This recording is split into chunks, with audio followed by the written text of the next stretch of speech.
Hari ini kita akan bedah sesuatu yang penting banget, yaitu panduan kenikmatan manual. Langsung aja kita mulai ya. Kita awali dari sini nih, dari kutipan Dr. Emma Blake yang benar-benar jadi inti dari semua pembahasan kita. Katanya, jari itu adalah alat yang presisi dan jauh lebih mudah dikendalikan. Ini dalam banget artinya. Intinya, jari itu, ya, alat terbaik untuk pekerjaan ini. Kenapa? Karena presisi dan kontrolnya itu loh, gak ada tandingannya. Oke, kita masuk ke bagian pertama, fondasi. Dan ini benar-benar bikin kamu penasaran. Mari kita lanjutkan. Nah, ini penting banget buat dipahami.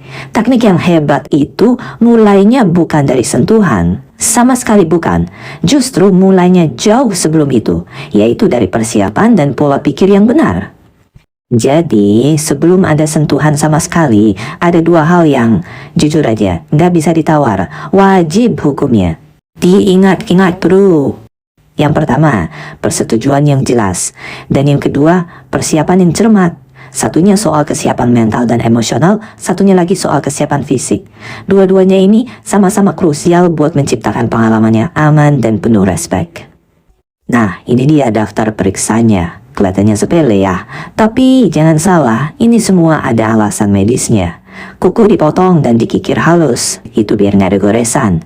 Tangan dicuci bersih sampai ke bawah kuku, jelas buat mencegah infeksi. Lepas cincin, udah pasti. Dan siapkan pelumas. Ingat, pelumas itu bukan tanda kegagalan, tapi justru alat cerdas buat bikin semuanya lebih nyaman dan aman. Setiap detail kecil di sini itu penting banget.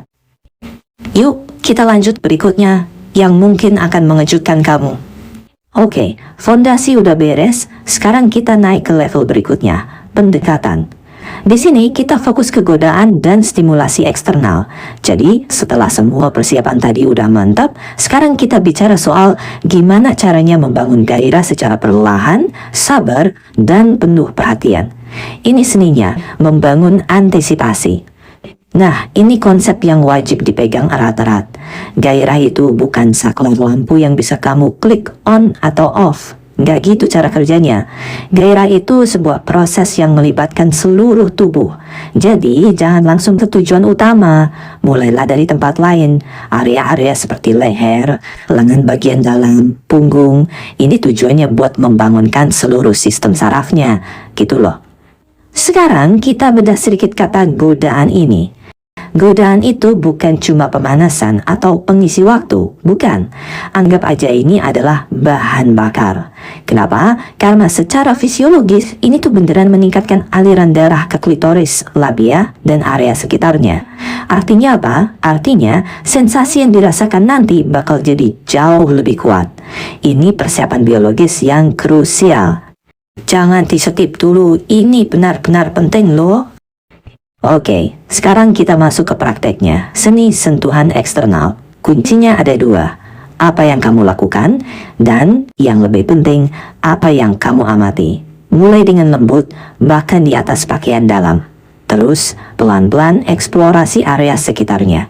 Ingat ya, di sekitar tudung klitoris dulu. Jangan langsung ke ujungnya. Nah, sambil melakukan itu, perhatikan lampu hijaunya. Perubahan napas, gerakan pinggul kecil, desahan, itu semua adalah data. Data yang ngasih tahu kamu, oke, ini berhasil, lanjutkan. Lihat deh perbandingan ini. Ini penting banget soal membangun irama. Di satu sisi ada pola yang ritmis dan konsisten. Ini yang kita mau. Gerakan ini membangun antisipasi, bikin pasangan kamu bisa menunggangi gelombang kenikmatan. Di sisi lain ada colekan acak yang gak terduga. Ini yang harus dihindari. Kenapa? Karena itu bisa mengagetkan, gak nyaman, dan maksa otaknya buat terus beradaptasi, bukannya menikmati sensasinya. Jadi, pilih yang kiri ya, konsisten. Terus pertanyaan klasiknya kan, ini udah pas belum ya? Kurang kenceng atau terlalu cepat? Nah, jawabannya itu simple banget sebetulnya. Tanya aja, pertanyaan singkat kayak, gini enak? Atau lebih cepat atau lebih lambat? Itu bukan gangguan loh.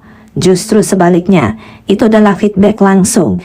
Itu nunjukin kalau kamu perhatian dan pengen bikin pengalamannya jadi yang terbaik buat dia. Oke, kita udah bahas fondasi dan pendekatan eksternal. Sekarang kita masuk lebih dalam, secara harfiah.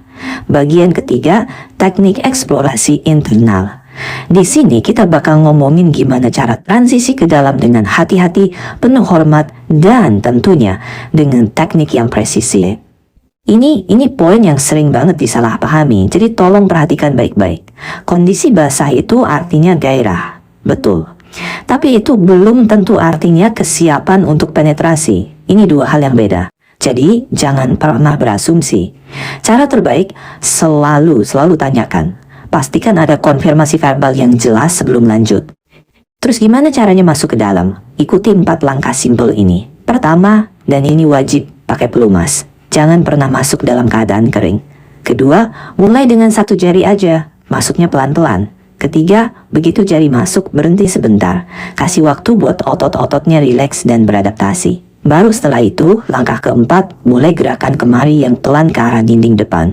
Ingat ya, ini soal kontrol dan kenyamanan, bukan balapan. Oke, jadi targetnya di mana sih? Nah, kita sebut aja ini zona manis anterior. Lokasinya itu kira-kira 1-2 inci di dalam, di dinding bagian depan yang searah dengan perut. Nanti kalau disentuh, jaringannya tuh seringkali terasa beda, agak kenyal atau bergelombang gitu. Dan tekstur ini biasanya makin jelas kalau lagi terangsang. Area inilah yang sering disebut area G-spot. Jadi, kalau kita rangkum teknik internalnya, intinya adalah gerakan kemari yang ritmis di dinding depan tadi. Mulai dari ketukan ringan, terus tekanannya bisa ditambah sesuai feedback. Nah, kalau mau naik level lagi, coba deh stimulasi gabungan. Artinya, 1 tangan kamu di dalam, sementara tangan yang satunya lagi tetap menstimulasi klitoris di luar. Ini bisa jadi kombinasi yang luar biasa. Dan sampailah kita di bagian terakhir, bagian 4, penyelesaian. Kita akan bahas soal klimaks dan yang gak kalah penting aftercare atau perawatan setelahnya. Karena cara kamu mengakhiri sebuah momen itu sama pentingnya dengan cara kamu memulainya. Gimana cara tahu klimaks sudah dekat? Tenang, tubuhnya bakal ngasih sinyal yang jelas banget kok. Coba perhatiin deh, napasnya jadi lebih cepat, pinggulnya mulai menekan ke arah tangan kamu, suaranya mungkin jadi lebih dalam. Nah, kalau kamu udah lihat tanda-tanda ini, artinya 1, kamu udah di jalur yang benar. Tugas kamu sekarang adalah tetap fokus dan konsisten. Dan ini mungkin nasihat paling penting dari semua yang kita bahas hari ini. Kalau kamu nemu 1 gerakan, 1 ritme, 1 tekanan yang berhasil, dan kamu dengar dia bilang tepat di situ, maka tugas kamu cuma 1. Tetap di sana. Jangan diubah, jangan dipercepat, jangan diganti. Tahan godaan itu. Cukup lakukan terus apa yang sedang berhasil. Kenapa konsistensi itu penting banget? Bayangin stimulasi kamu itu kayak lampu mercusuar, stabil, konsisten, bisa diandalkan.